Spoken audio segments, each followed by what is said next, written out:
स्वागत है आप सभी का सीएनबीसी आवाज पर। आप देख रहे हैं 10 के दमदार ट्रेड्स और बाजार में देखिए रौनक और बढ़ रही है। 10,500 के ऊपर हम टिक रहे हैं। बैंक निफ्टी जरूर थोड़ा सा साथ नहीं दे रहा है, थोड़ा वोलेटाइल हो रहा है, लेकिन एक्शन मिड कैप्स में भरपूर है। 1% ऊपर खबर आती है और देखिए 10-20% के सर्किट लगते हुए आपको इस समय स्क्रीन पर नजर आ रहे हैं। यानी जो लोग अब तक पार्टिसिपेट नहीं कर रहे हैं वो देखिए अब आगे आ रहे हैं और इस बाजार की तेजी में भाग ले रहे हैं। भेल देखिए 10% ऊपर। मुझे याद है नीरज का ये आज का खिलाड़ी था, उन्होंने अपनी टीम में शामिल किया था और कैपिटल गुड्स वाली खबर के ऊपर देखिए सबका फोकस बना हुआ है। वोल्टैम्प मुझे याद है आशीष ने टीम में शामिल किया था, बढ़िया प्रदर्शन दिखा रहा है। इंडोटेक भी करीब 6% ऊपर। ये स्टॉक आज आशीष का जैकपॉट स्टॉक भी था। तो अच्छी तेजी देखने को मिल रही है कई शेयरों में और अभी जूट वाले सारे स्टॉक्स देखिए स्क्रीन पर भागते हुए आपको नजर आ रहे हैं। तो एक्शन बहुत ही बढ़िया नजर आ रहा है। भेल में शैल जी इसलिए बोल रहा हूं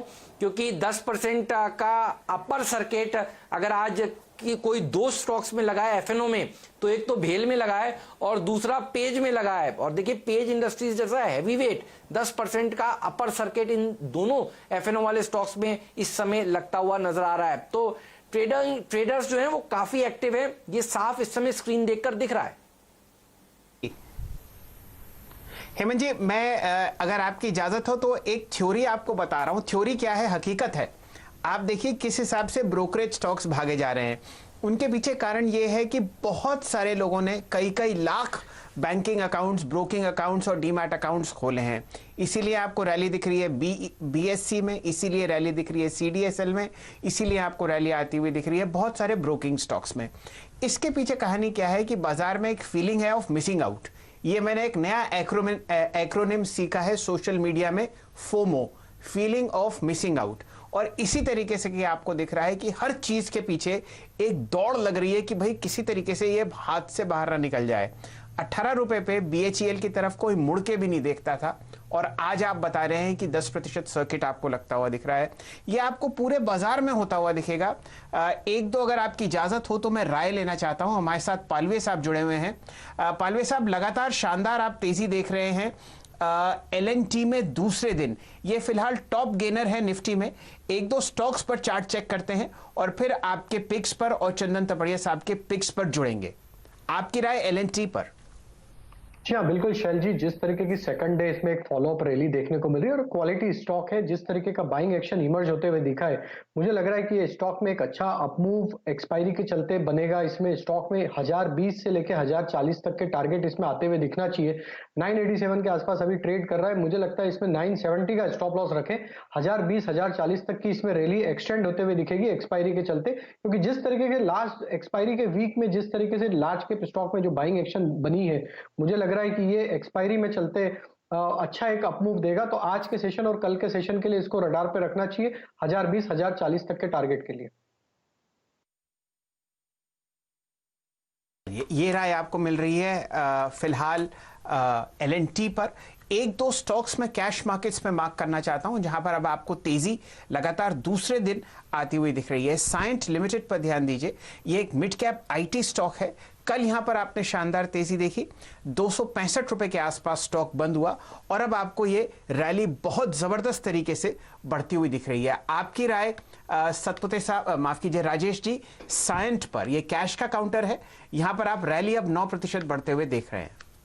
जी हाँ शैल जी, बिल्कुल काफी अच्छा अपमूव कल के सेशन के बाद आज वापस एक्सटेंड होते हुए दिख रहा है। स्टॉक में जिस तरीके का फॉर्मेशन हुआ और जो ब्रेकआउट इसमें वीकली चार्ट पे देखने को मिले, ये दर्शाते हैं कि ये स्टॉक में 320 तक की ये रैली कंटिन्यू रहना चाहिए, जो कि इसका नेक्स्ट लक्ष्य होगा।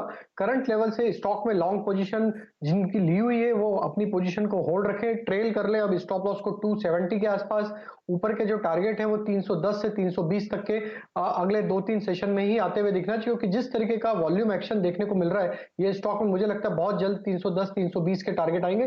270 के स्टॉप लॉस से पोजीशन को होल्ड रखें। बिल्कुल। और राजेश जी, आपने कौन से स्टॉक्स चुने खुद के 10 के दमदार ट्रेड्स में? आपके दो पिक्स बताइए। हेमंत जी, एक थीम जो आप सुबह से डिस्कस कर रहे थे रियल एस्टेट सेक्टर की, उसमें से एक बॉम्बे का प्लेयर है ओबेरॉय रियल्टी, वो मेरा एक पिक रहेगा यहाँ से आज 10 के दमदार ट्रेड में। स्टॉक में देखें तो अभी वॉल्यूम एक्शन और जो लास्ट के 2 सेशन में जिस तरीके से एक्यूमुलेशन देखने को मिला है, मुझे लग रहा है ये स्टॉक में एक रिस्क रिवॉर्ड काफी फेवरेबल है। स्टॉक में जिस तरीके का फॉर्मेशन है, ये स्टॉक में 410 से 415 तक के टारगेट हमें बहुत जल्द देखने को मिलना चाहिए। तो ओबेरॉय रियल्टी यहाँ से बाय करने की सलाह रहेगी। 382 के स्टॉप लॉस से ये एक स्टॉक बाय करना रहे। दूसरा स्टॉक जो रहेगा ऑटो एंसिलरी से एक्साइड इंडस्ट्री का, जिस तरीके का इसमें एक्यूमुलेशन पिछले 4-5 सेशन में देखने को मिला है, तो हमें ये लग रहा है कि ये स्टॉक में एक्सपायरी के चलते और इवन जुलाई फर्स्ट सीरीज में भी एक अच्छा अपमूव बनेगा। और जिस तरीके का एक्यूमुलेशन हुआ है, हमें लग रहा है एक्साइड में यहाँ से 163 165 ये टारगेट 1 या 2 ट्रेडिंग सेशन में एक्सपायरी के चलते आते हुए दिखना चाहिए। एक इसमें अच्छा एडिशन देखने को मिला पिछले 4-5 सेशन में, तो 152 के स्टॉप लॉस से एक्साइड इंडस्ट्री को बाय करने की सलाह रहेगी। 163 165 टारगेट होंगे। ऑलराइट, तो एक्साइड आज तो ऑटो का दिन है। आप देखिए ऑटो एंसिलरी तो कल से ही भाग रहे हैं, ऑटो स्टॉक्स में भी आज और तेजी बनती हुई नजर आ रही है। और ऐसा हो नहीं सकता कि बिना बैटरी के गाड़ी स्टार्ट भी हो जाए, चलना तो छोड़ दीजिए। तो एक्साइड आपने बढ़िया स्टॉक बताया है, अच्छा शेयर है। और अमर राजा एक्साइड ने पैसे बनाकर सबको दिए। जब लॉकडाउन की से अनलॉक में हम आ रहे थे, तब भी हम चर्चा यही करते थे कि ये शेयर इस समय खरीद लीजिए। और 3-3 महीने के चार्ट दिखाइएगा डेक्सा प्लीज, ताकि सब लोगों को समझ में आए। और ये इसलिए भी समझाना जरूरी है, कभी देखिए भगवान ना करे कोई और गिरावट आए तो आपको तैयारी होनी चाहिए कि आपको करना क्या है। गिर के डर के हार के घर पे बैठकर नहीं कुछ लेकर काम नहीं बनेगा, लेना तो पड़ेगा ही। और आपको पता होना चाहिए कौन सा सेक्टर चलेगा, तो आप अच्छा शेयर खरीद पाएंगे। इसलिए मैं आपको बार बार 6-6 महीने के स्टॉक्स दिखा देता हूं। अब स्कॉट्स भी देखिए 8% ऊपर हो चुका है, कुछ ही देर में इसमें भी 10% का आप देखेंगे कि एक अपर सर्किट लग जाएगा, क्योंकि ये सारे स्टॉक्स देखिए फंड्स को भी अब पसंद आते हुए नजर आ रहे हैं। तो अच्छी रैली यहां पर देखने को मिल रही है। राजेश जी ने तो अपने पिक्स बता दिए, चंदन जी के रह गए हैं। चंदन जी, आपके 2 ट्रेडिंग आइडियाज प्लीज बताइए। जी हाँ, देखिए ट्रेडिंग आइडियाज की बात करें तो पहला ट्रेड यहाँ पे यूबीएल पे रहेगा। आप देखोगे यूबीएल ने काफी अच्छा एक कंसोलिडेशन ब्रेकआउट देखा है। इस काउंटर में लगभग 10 से 12% का ओपन इंटरेस्ट हुआ है। वीकली डेली दोनों स्केल पे यहाँ पे पॉजिटिव फॉर्मेशन बने हैं। यूबीएल आप देखोगे यूनाइटेड ब्रेवरीज तो लगभग 1075-76 के आसपास अभी चल रहा है, और लगातार पिछले 5 दिन से यहाँ पे हायर लोज बन रहे हैं। तो काउंटर में अच्छा खासा ब्रेकआउट और मोमेंटम है, और लग रहा है कि यहाँ पे जो ब्रेकआउट है इमीडिएट बेसिस पे स्टॉक को 5-6% ऊपर की तरफ लेके जाएगा। तो यूबीएल पे खरीदारी की सलाह रहेगी। 1040 का स्टॉप लॉस, ऊपर में 1100 तक के टारगेट इमीडिएट में हासिल होने चाहिए। तो यूबीएल पहला पिक हो गया। सेकंड पिक यहाँ पे एस्कॉर्ट्स रहेगा। हालांकि एस्कॉर्ट्स काफी अच्छा मोमेंटम ऑलरेडी दे चुका है, बट अभी भी लग रहा है कि अपमूव बनना चाहिए। 1000 का सपोर्ट है मेजर, उसको 1020 स्टॉप लॉस बना सकते हैं। ऊपर में 1080 से लेकर 1100 तक के टारगेट बनने चाहिए। चलिए, स्कॉट्स पर लगातार आपको बाय कॉल्स आती हुई दिख रही हैं और ये स्टॉक 52 हफ्ते नहीं रिकॉर्ड लेवल पर आपको ट्रेड करता हुआ दिख रहा है। तो यहाँ पर आप बहुत अच्छी तेजी शायद आते हुए देखें, जैसे ये ब्लू स्काई टेरिटरी में आपको जाता हुआ दिखेगा। 10:05 हो चुके हैं। हमारे साथ हेमंत जी तो विराजमान हैं ही सुबह से, लेकिन अब नीरज जी भी हमारे साथ जुड़ते हुए आपको दिख रहे हैं। समय है नए खिलाड़ी का और पहली चांस जाएगी नीरज जी को। नीरज जी, स्वागत है आपके 10 के दमदार ट्रेड्स में। बताइए किस हिसाब से आप बाजार को देख रहे हैं और कौन सा है आपका नया खिलाड़ी? सर, मेरा नया खिलाड़ी एक बायोटेक कंपनी हमने चुनी है, क्योंकि बहुत सारे सेक्टर्स चल गए, तो अब उस सेक्टर की तरफ जाना चाहिए जहां पे अब फिर से तेज़ी बनेगी। तो इसलिए मैंने बायोटेक्नोलॉजी की एकमात्र कंपनी है भारत की जो जिस सेगमेंट में काम कर रही है उसका पेयर सिर्फ ग्लोबल मार्केट में, उसका नाम है एडवांस्ड एंजाइम। इसके सबसे पहले नंबर्स देख लेते हैं, फिर बताते हैं कि करते क्या है। देखिए, 3-4 साल पहले इनका प्राइस 400 रुपये से ऊपर होता था और इस समय प्राइस 180 रुपये पे है।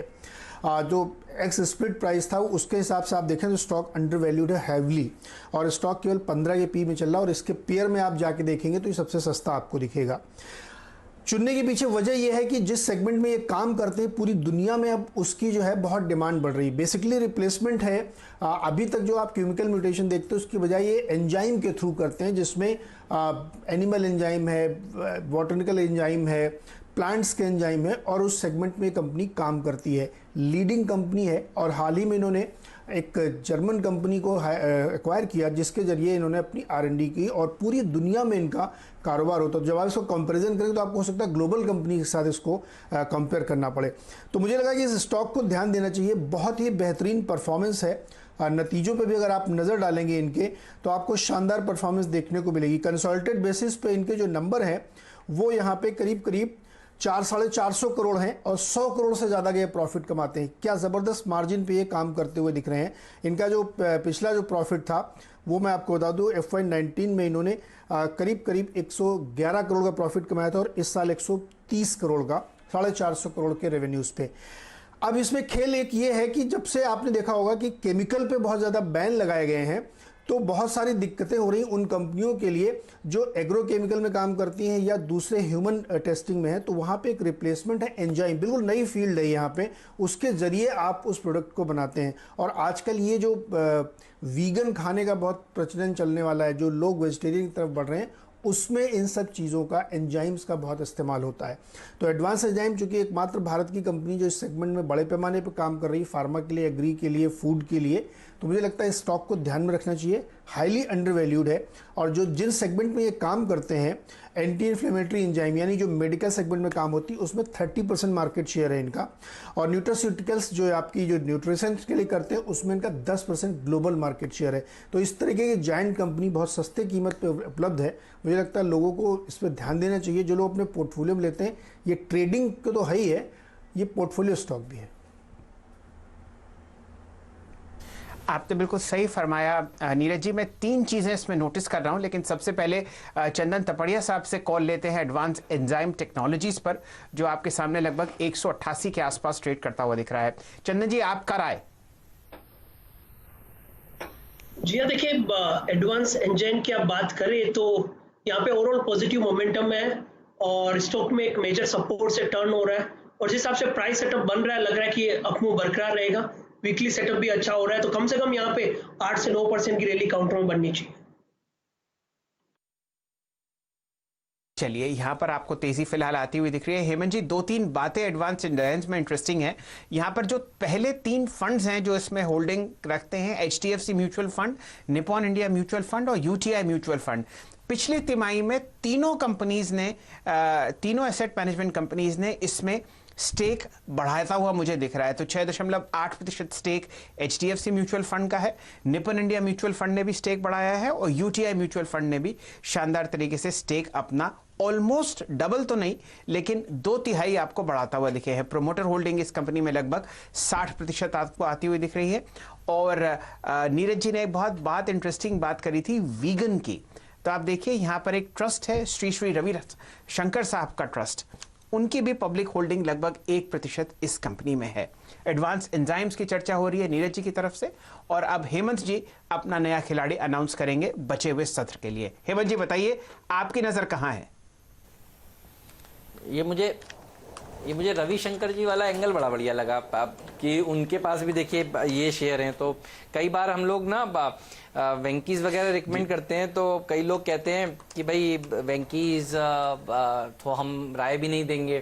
तो अब ये वाला शेयर एक नया मिल गया है, तो वेजिटेरियन वालों के लिए, वीगन के लिए नीरज जी ने ये शेयर निकाला है। लेकिन देखिए, मेरा फोकस है शैल जी मिड कैप्स के बाद अब स्मॉल कैप्स पर। देखिए उसके पीछे कारण क्या है। लार्ज कैप्स में रैली देखी गई है, जून के महीने में आप देखिए 10% भाग गया है सेंसेक्स। अच्छा, मिड कैप्स भी 13% भाग गए हैं। सबसे ज्यादा मार पड़ी कहां पे थी? आप देखिए, मार पड़ी थी स्मॉल कैप्स में। मैं उन शेयरों को ढूंढ रहा हूं पिछले कुछ दिनों से जो म्यूचुअल फंड्स ने, और अच्छे म्यूचुअल फंड्स ने जो स्मॉल कैप और मिड कैप्स में नामचीन है, वो शेयर होल्ड करते हैं। तो इसीलिए आपको याद होगा मैंने बीच में शांति गेयर्स वगैरह बताया था। मुझे लगता है स्मॉल कैप इंडेक्स अभी भी अंडर वैल्यूड है। ये देखिए, एक महीने में 20% घट ही चला है और 20% चलना कोई बहुत बड़ी बात नहीं है। मिड कैप इंडेक्स भी इतना ही चला है। मुझे लगता है स्मॉल कैप में अच्छी कंपनियां यहां से हफ्ते 2-2 हफ्ते में डबल भी होने का दमखम रखती हैं, क्योंकि यहां पर फंड्स भी देखिए अब अपने जो शेयर हैं उनको और सस्ते भाव पर खरीदने के लिए आगे आएंगे। ये वो थीम है जिस पर सबकी नजर होनी चाहिए। शेयर का नाम बता देता हूं, पहले मैंने सोचा ढूंढने का क्राइटेरिया समझा दूं। दूं ताकि आपको समझ में आए कि निकाला कैसे जा रहा है शेयर, क्योंकि हम चाहते हैं लोग आत्मनिर्भर बने, खुद भी शेयर निकालना सीखे। तो एडोर वेल्डिंग होगा ये स्टॉक। एडोर वेल्डिंग की पहली बार नहीं है, मैंने अपनी टीम में शामिल किया है। 17 अप्रैल को भी कहा था खरीद लीजिए एडोर वेल्डिंग को, 20 अप्रैल को भी मेरी टीम में शामिल था, और अच्छी बात ये है कि ये आज भी टीम में शामिल है और आगे भी रहेगा ये टीम में शामिल। और कारण देखिए साफ है, अगर सुंदरम म्यूचुअल फंड इसमें 5% हिस्सेदारी रखता है, टाटा इंफ्रास्ट्रक्चर फंड इसमें करीब करीब 1.5% हिस्सेदारी रखता है, सुंदरम का एक ऑल्टरनेटिव अपॉर्चुनिटी फंड है जो 2.5% हिस्सेदारी रखता है, रिलायंस कैपिटल ट्रस्टी 6.5% हिस्सेदारी रखते हैं, यानी कंपनी में कुछ तो बात है, ऐसा तो नहीं है कि कंपनी में कुछ नहीं है। अच्छा, हम सब जानते हैं कि आज का सेक्टर ऑफ द डे क्या है, चाहे कोई बोले या नहीं बोले। नीरज ने देखिए सुबह इसकी टोन सेट कर दी थी और आशीष ने जैकपॉट भी इसी सेक्टर से दिया था। भेल अपर सर्किट लगाने के बाद एफएनओ में अब दूसरा अपर सर्किट की तरफ बढ़ रहा है, यानी capital goods sector of the day साबित हो रहा है जैसे जैसे दिन चढ़ रहा है। तो उसी में से कंपनी मुझे ढूंढनी थी, तो मैंने सोचा कि आज ट्रांसफार्मर से जुड़ी हुई कंपनियों में तो बहुत अच्छी तेजी हो गई, मैं ऐसी सेक्टर की कंपनी जो ढूंढता हूं जो इंफ्रास्ट्रक्चर सेक्टर के साथ जुड़ी हुई है। अगर हम चाइना को बाय बाय करने की बात कर रहे हैं, उनके प्रोडक्ट्स के ऊपर ड्यूटीज लगाने की बात कर रहे हैं, तो घरेलू में जो अच्छी कंपनियां जो फंड्स के पास है उनको चुनना शायद सही रणनीति होगा। इसीलिए इस स्टॉक को मैंने अपनी टीम में शामिल किया है। सुबह भी शामिल करना चाहता था लेकिन सुबह टीम हो गई थी कंप्लीट, तो मैंने सोचा अब नए खिलाड़ी के तौर पर इसको टीम में जगह दे देता हूं, अच्छा प्रदर्शन दिखाएगा। देखिए आज मुझे लगता है इस तरह के स्टॉक्स का दिन है। बीजीआर देखिए भाग रहा है, थोड़ा कम चर्चित स्टॉक है, लेकिन आज इंडोटेक में देखिए तेजी देखने को मिल रही है। सारे स्टॉक्स इसी सेक्टर से भाग रहे हैं, तो ये है वो नया खिलाड़ी जिसको टीम में जगह दे दी है। एडोर वेल्डिंग फंडामेंटल्स में कई बार बता चुका हूं, तो आज वो नहीं बताऊंगा, सबको पता है ये कंपनी क्या करती है, वेल्डिंग के प्रोडक्ट्स बनाती है और बहुत ही शानदार कंपनी है। तो ये है नया स्टॉक जो मैं अपनी टीम में डाल रहा हूं। तो हेमंत जी, वेल्डिंग और फोर्जिंग स्टॉक्स इसलिए रैली कर रहे हैं क्योंकि आप जो इनके कंज्यूमर्स हैं, OEMs जैसे हीरो मोटर्स हो गया, आयशर हो गया, मारुति हो गया, एस्कॉर्ट्स हो गया, वहां पर आप 70 से 80% प्रोडक्शन वापस आता हुआ दिख रहे हैं। और ये फ्लाइंग गीज पैटर्न है, जैसे जैसे आपको ऊपर वाले स्टॉक्स बढ़ते हुए दिखेंगे ये आपको फॉलो अप आता हुआ दिखेगा। 292 का प्राइस है। सबसे पहले इस पर राजेश पालविया साहब से राय लेते हैं। पालविया साहब, लगभग 30 रुपए ऊपर चल रहा है और बहुत कम लोगों ने नोटिस किया होगा कि इस मूवमेंट में अडोर वेल्डिंग ने अपना 200 DMA भी तोड़ दिया है ऊपर की तरफ। तो अब ये बेयर फेस से बुल फेस में आपको आता हुआ दिखेगा। 2 लाख शेयर ट्रेड हो चुके हैं। आपकी राय पालविया साहब? जी, अगर जिस तरीके से इसका सेटअप है और स्टॉक ने आज 200 दिन के मूविंग एवरेज को क्रॉस किया है, तो मुझे लग रहा है आज की क्लोजिंग काफी इंपॉर्टेंट है और इसको वॉच करना चाहिए। आज की क्लोजिंग अगर ये 290 अभी जो करंट रेट है इसके आसपास ही क्लोज करता है या इसके ऊपर बंद होता है, तो बिल्कुल ये स्टॉक में एक रिवाइवल देखने को मिलेगा, स्टॉक में एक टर्न अराउंड देखने को मिलेगा टेक्निकल सेटअप के हिसाब से। और फिर स्टॉक में मुझे लग रहा है 320 से 330 तक के टारगेट आते हुए दिखना चाहिए। स्टॉक में बेस फॉर्मेशन का कंफर्मेशन ऑलरेडी आ चुका है। स्टॉक का अगर हम वीकली सेटअप देखें तो 274, 75 के आसपास जो ब्रेकआउट मिला है और आज इसके ऊपर क्लोज हो रहा है, तो बिल्कुल ये वीकली सेटअप के हिसाब से इसमें एक बेस फॉर्मेशन का कंफर्मेशन ऑलरेडी हो चुका है। आज की क्लोजिंग 200 दिन के मूविंग एवरेज के ऊपर अगर होती है तो फ्रेश नई बाइंग एक्शन भी यहां से इमर्ज होते हुए दिखेगी, जो कि इसको 320, 330 की तरफ लेके जाएगी स्टॉक में। तो बिल्कुल इसमें बाय करके रखें, 280 के आसपास इसमें स्टॉप लॉस रखें। जी, हेमंत जी, अगर आपकी इजाजत हो तो मैं एक स्टॉक मार्क करना चाहता हूं। एफएनओ में आप एक शानदार ब्रेकआउट आरबीएल बैंक में आते हुए देख रहे हैं, 205.70। ये प्रश्न आपके लिए है चंदन तपड़िया साहब। एक्सपायरी से एक दिन पहले शानदार तेजी आरबीएल बैंक में, किस तरीके से रोल ओवर्स हैं और आप क्या राय देंगे पोजिशनली स्टॉक में? जी हाँ, देखिए आरबीएल की बात करें तो यहाँ पे काफी एक एनकरेजिंग मोमेंट इस महीने में देखने को मिला है। यूजुअली ये स्टॉक्स काफी कम एक मोमेंटम दिखा रहा है, बट पिछले कुछ दिनों से यहाँ पे पॉजिटिव सेटअप देखने को मिल रहे हैं। मैं यहाँ जहां तक रोल ओवर की बात करूं इस काउंटर में, तो यहाँ पे नोटिस कर रहे हैं कि काफी एक पॉजिटिव रोल कॉस्ट देखने को मिल रही है। अभी तक 50% के रोल ओवर हुआ है इस काउंटर में, but series on series basis में ये काफी बड़ा मूवमेंट दिखा चुका है। तो लगभग 75% का मूवमेंट है इस पूरी सीरीज में, और काउंटर ने लगभग अपना वॉल्यूम वेटेज एवरेज से बहुत ज्यादा दूरी पे, तो शॉर्ट कवरिंग आना चाहिए। 200 की कॉल में थोड़ी बहुत राइटिंग थी और वहां पे अनवाइंडिंग का प्रेशर आएगा। मेरे हिसाब से 195 का सपोर्ट बनना चाहिए, ऊपर में काउंटर 225 तक शॉर्ट कवरिंग भी दिखा सकता है। ठीक बात है। तो आरबीएल बैंक देखिए एफएनओ में क्या गजब की रैली देखने को मिल रही है कई शेयरों में। तो थोड़ी देर के लिए नीचे आया बाजार, लेकिन देखिए अब बैंक निफ्टी कहां पर है, 100 पॉइंट ऊपर है।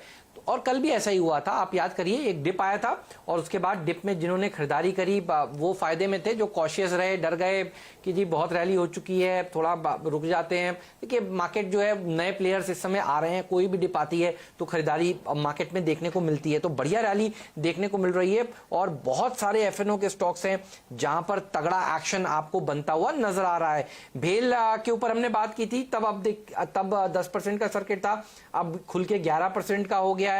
ये बताइए कोई टारगेट्स जो भेल के लिए आप सुझाना चाहते हैं चंदन जी, आपको कैसा लग रहा है इसका सेटअप?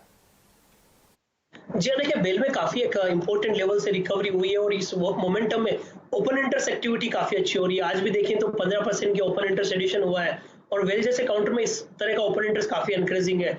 स्टॉक लगातार पिछले 5-6 वीक से high top high bottom formation बना रहा है और कहीं ना कहीं ये 45 से 47 तक का लेवल छूने का ताकत रख रहा है। तो मेरे हिसाब से 35, 50, 36 के स्टॉप लॉस से बेल में खरीदारी की सलाह रहेगी। ऊपर में 45 प्लस तक के लेवल यहाँ बनने चाहिए। चलिए, ये राय आपको मिल रही है बीएचईएल में। एक दो स्टॉक्स हेमंत जी मैं मार्क करना चाहता हूं जहां पर आप शानदार तेजी देख रहे हैं एनबीएफसी स्पेस में। श्रीराम सिटी यूनियन फाइनेंस वापस 700 रुपए की तरफ आपको बढ़ता हुआ दिखेगा। बहुत ही लो प्राइस्ड और बहुत ही शानदार एनबीएफसी है जहां पर आप बहुत अच्छा मूवमेंट फिलहाल आते हुए देख रहे हैं। आपकी राय एनबीएफसी स्पेस में चंदन तपड़िया साहब, श्रीराम सिटी यूनियन फाइनेंस अब 700 रुपए। जी देखिए, श्रीराम सिटी यूनियन फाइनेंस की बात करें तो इस काउंटर में पॉजिटिव मोमेंटम है और ऑलमोस्ट आप देखोगे कि सारे के सारे फाइनेंशियल कंपनीज है उन सब में अपमूव देखने को मिल रहा है। तो इस काउंटर में ओवरऑल मेरे हिसाब से तेजी करनी चाहिए और मोमेंटम और वॉल्यूम जिस हिसाब से इंक्रीजिंग हो रहा है, लग रहा है कि ये इंपॉर्टेंट मूविंग एवरेज को क्रॉस ओवर करेगा। तो यहाँ पे लगभग 5-6% का मूवमेंट मेरे को लग रहा है इंट्राडे में बन जाएगा। ठीक बात है बाप। तो श्रीराम सिटी यूनियन फाइनेंस के स्टॉक पर रखिएगा नजर और रखिएगा नजर बहुत सारे एफएनओ में जहां पर एक्शन देखने को मिल रहा है। अच्छा, पिटे हुए स्टॉक्स चलने का दिन है आज। एनसीसी देखिए 6% ऊपर है, इतना अंडर ओनरशिप है स्टॉक में कि आज बेल के साथ साथ देखिए एनसीसी भी चल रहा है। तो अच्छा, एक्शन तो है, 15% ओपन इंटरेस्ट तो यहाँ भी बना हुआ है। तो रिस्क लेने वाले ट्रेडर्स को क्या सलाह देंगे, क्या स्टॉप लॉस रखना चाहिए और कैसे अप्रोच करेंगे राजेश जी एनसीसी को? आज बड़े दिनों के बाद एनसीसी मूव कर रहा है।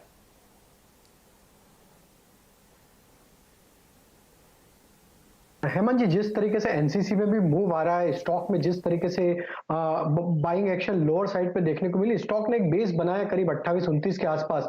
तो जिन लोगों ने भी लोअर साइड में पोजीशन ली है उन्हें अब स्टॉप लॉस को हायर साइड पे ट्रेल करना चाहिए, क्योंकि स्टॉक में जिस तरीके से मिड कैप और स्मॉल कैप स्टॉक्स में भी अब रैली स्प्रेड होते हुए दिख रही, तो मुझे लग रहा है कि ये स्टॉक में भी एक अच्छा मोमेंटम बनना चाहिए। करंट लेवल से जो स्टॉप लॉस बनता है अब यहाँ से ट्रेल करने के लिए वो 3150 का स्टॉप लॉस ट्रेल कर ले। पर मुझे लग रहा है कि जिस तरीके का इसमें फॉर्मेशन हुआ, ये स्टॉक में एक बड़ा ब्रेकआउट यहां से आते हुए दिख रहा है जो कि स्टॉक को 40 के रेंज में लेके जाएगा।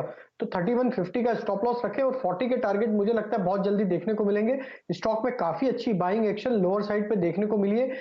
शॉर्ट टर्म चार्ट पे 28-29 रुपए के आसपास काफी बड़ा एक्यूमुलेशन देखने को मिला पिछले कुछ दिनों में। मुझे लग रहा है स्टॉक में मोमेंटम और कंटिन्यू रहेगा, 40 के टारगेट आते हुए दिखना चाहिए। चलिए, एनसीसी जैसे स्टॉक में हेमंत जी आप रैली बता रहे हैं बहुत ही शानदार तरीके से।